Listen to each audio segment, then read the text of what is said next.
Hey everyone, and welcome back. Today we are unlocking the benefits of the American Airlines Credit Card login, your passport to a world of rewards and perks.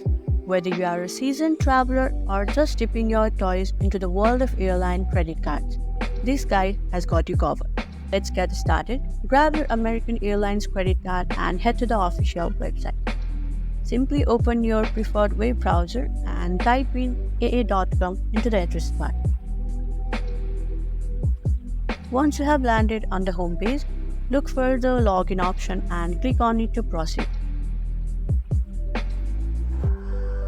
Here you will be prompted to enter your login credentials. If you already have an account, enter your username or advantage number along with your last name and password. Also, you can click on the Remember Me button if you want to save your login info. If you need any help while logging in, you can click on that link to get some help.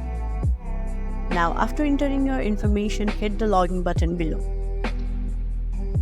Also, if you are new to American Airlines Credit Card, you can easily enroll by clicking on the Join Advantage link, and there you have it.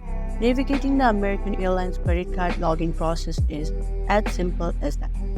Your Advantage account not only allows you to manage your credit card account, but also gives you access to a range of perks including bonus miles, priority boarding, and even free check bag. Well, as sharing is caring, so be sure to share this video with anyone you think might benefit from it. And thank you so much for watching. Also, don't forget to give it a thumbs up and subscribe to our channel.